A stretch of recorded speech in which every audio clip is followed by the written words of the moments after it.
जोहार दोस्तों, नमस्कार, प्रणाम। कैसे हैं आप सब? उम्मीद है कि आप सब अच्छे होंगे और आपकी तैयारी बेहतरीन चल रही होगी। तो चलिए आज मैं फिर से आप लोग के लिए लेकर आया हूँ खोरठा व्याकरण का पहले चैप्टर 1 और इसका आज हम लोग देखेंगे पार्ट 3। ठीक है, तो पार्ट 1 और पार्ट 2 हमने पहले ही बता दिया है। इसका लिंक हम क्या करेंगे कि आप लोग को डिस्क्रिप्शन बॉक्स में दे देंगे, आप लोग वहां से जाकर पार्ट 1 और पार्ट 2 देख सकते हैं। तो आप लोग जाके सबसे पहले पार्ट 1 और पार्ट 2 देखिए, आपको अच्छे से समझ में आ जाएगा। उसके बाद पार्ट 3 देखिए तो और भी बढ़िया समझ में आएगा। तो चलिए हम लोग स्टार्ट करते हैं व्यंजन वर्ग। ठीक है, चलिए देखिए व्यंजन वर्ग हम लोग पढ़ेंगे। तो व्यंजन वर्ग किसे कहते हैं बताइए। तो दोस्तों, जौन वर्णक उच्चारण, उच्चारण मतलब हुआ है उच्चारण, क्या हुआ उच्चारण। ठीक है, यानी कि उच्चारण सुर वर्णक संयोग हवे है ओकरा व्यंजन वर्ण कहल जाए। यानी कि जिस वर्ण का उच्चारण में स्वर वर्ग की सहायता ली जाती है, यानी कि स्वर वर्ग के सहयोग से की जाती है, उसे हम लोग व्यंजन वर्ण बोलते हैं। ठीक है, यानी कि जिस वर्ण का उच्चारण में स्वर वर्ण की सहायता ली जाती है, किस वर्ण का? स्वर वर्ण, जिसे हम लोग खोटा में कहते हैं सुर वर्ण या सुर साड़ा। ठीक है, तो उसे हम लोग व्यंजन वर्ण कहते हैं। जैसे देखिए क, तो क जब बोलते हैं तो क में आ भी आता है, क आ आता है, तो आधा क और आ लिखेंगे। अब मेरा आ क्या है? आ मेरा है सुर साड़ा। सुर साड़ा मतलब सुर वर्ण। ठीक है, उसके बाद फिर खा, तो खा बोलते हैं आधा खा और आ लिखा जाएगा। उसी तरह लिखेंगे चा, तो आधा चा और आ जाएगा। फिर लिखेंगे दमियदा, दमियदा मतलब दा में आकार। ठीक है, दा में आकार जोड़ेंगे तो आधा दा प्लस आ में आकार यानी कि अमिया। ठीक है, तो हो जाएगा दा, दा में आकर दा। ठीक है, चलिए यहाँ तक उम्मीद में समझ में आ गया होगा।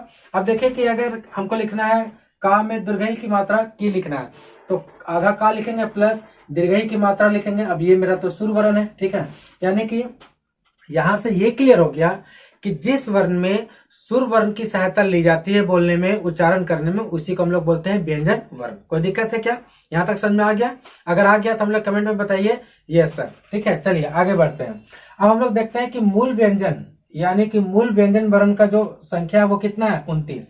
यानी कि मूल व्यंजन कितने हैं? 29 है। और कुल व्यंजन कहीं पर 31 लिखा है, कहीं पर 35 लिखता है। ठीक है, लेकिन अगर एग्जाम में आ जाएगा तो हम लोग उसे 35 मानेंगे। किसे मानेंगे? 35 को टिक करना है। देखिए अगर हम लोग इसकी बात करते हैं, यहाँ का वर्ग, इसे बोलते हैं का वर्ग। क्या बोलते हैं? का वर्ग। का, खा, गा और घा। ठीक है, इसकी संख्या कितनी है? 4। अंगा का इस्तेमाल खोटा में प्रयोग नहीं करते हैं, इसके जगह पर चा छा वाला इया का इस्तेमाल करते हैं। ठीक है, अब ये मेरा है चा वर्ग। क्या है? चा वर्ग। चा, छा, जा, झा और इया। ठीक है, इसकी संख्या कितनी है? 5। कितना? 5। ये का वर्ग हो गया और ये क्या हो गया? चा वर्ग हो गया। याद रखिएगा कि का, खा, गा, घा अंगा वाला, तो अंगा का प्रयोग खोटा में नहीं करते, इस बात को आप याद रखिए। ठीक है, आगे बढ़िए। टा, ठा, डा, ढा और मूर्धन्य। तो ध्यान दीजिए कि यहाँ पर टा, ठा, डा और ढा का प्रयोग करते हैं, लेकिन मूर्धन्य का प्रयोग हम लोग खोटा में नहीं करते हैं। इसके जगह पर हम लोग सीधा दंत ना का प्रयोग करते हैं। किसका प्रयोग करते हैं? दंत ना का। और ये देखिए इसको बोलते हैं टा वर्ग। ठीक है, इसको क्या कहते हैं? टा वर्ग बोलते हैं। अब ये है मेरा ता वर्ग। आगे ठीक है, ता वर्ग में क्या क्या? ता, था, दा, धा और दंतना। इसकी कुल संख्या कितना है? 5। कितना है? 5। आगे देखिए, इसको बोलते हैं पा वर्ग। क्या बोलते हैं? पा वर्ग। पा, फा, बा, भा और मा, इसकी भी कुल संख्या कितना है? 5 है। और इसको बोलते हैं यंतस्थ साड़ा। यंतस्थ साड़ा। ठीक है, यानी कि यंत्र से या, रा, ला, वा, दंसा और हा, तो इसकी संख्या कितना है? 6। ध्यान दीजिए कि तालब सा, मूर्धन सा और संयोगी छा का हम लोग प्रयोग खोटा में नहीं करते हैं। ठीक है, तो इसकी संख्या 6, टोटल जोड़ेंगे तो हो जाएगा 29। ठीक है, ये मेरा पूरा हो गया मूल व्यंजन। ये मेरा क्या हो गया? ये हो गया मूल व्यंजन। ठीक है, मूल व्यंजन की संख्या कितना हो गया? 29 हो गया।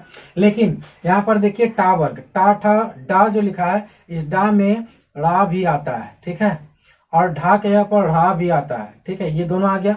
अब ये दोनों को हम लोग बोलते हैं उत्क्षिप्त साड़ा, या इसको बोलते हैं उपव्यंजन। इसी को हम लोग द्विगुण व्यंजन बोलते हैं। देखिए यहाँ पर रा और ढा है कि नहीं, इसे हम लोग उपव्यंजन बोलते हैं। इसे उत्क्षिप्त साड़ा भी कहा जाता है या द्विगुण व्यंजन भी कहा जाता है।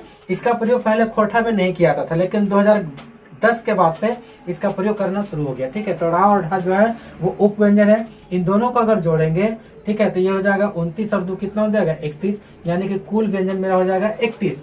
लेकिन हमारा खोटा में कुछ ऐसी भी ध्वनियां हैं जिसे हम लोग कहते हैं विशिष्ट साड़ा। क्या कहते हैं? विशिष्ट साड़ा, इसे विशिष्ट व्यंजन भी कहते हैं, महाप्राण साड़ा भी बोलते हैं। ठीक है, इसकी कुल संख्या कितनी है? 4। कितनी है? 4। कौन कौन है? तो आधा माह, आधा लाहा, आधा नाहा और आधा राहा। ठीक है, इसकी कुल संख्या कितना है? 4। यानी कि पहले हम लोग देखे थे 31 हो गया था, अब ये 31 और उसमें इस 4 को जोड़ेंगे विशिष्ट साड़ा को, तो बन जाएगा मेरा कितना? 35। यानी मूल व्यंजन, मूल व्यंजन यानी कि कुल व्यंजन इसको बोलिए, मूल नहीं कुल व्यंजन।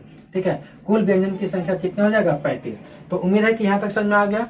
आप फिर से याद रख लीजिए, मूल व्यंजन की संख्या 29 और कुल व्यंजन की संख्या कहीं पर 31 होता है और कहीं पर 35 होता है। अगर ऑप्शन में दोनों दिया है तो हमें 35 को टिक करना है। किसे टिक करना है? 35 को। यहाँ तक समझ में आ गया। उम्मीद है कि आप लोग को ये वीडियो अच्छा लगा होगा, आप लोग को अच्छे से समझ में आ गया होगा। तो दोस्तों आप लोग हमारे इस चैनल को क्या करें? लाइक कर दें, शेयर कर दें और सब्सक्राइब जरूर करें। ठीक है, और दोस्तों तक जरूर बताएं या शेयर कर दें इस वीडियो को। Thank you. जय हिंद।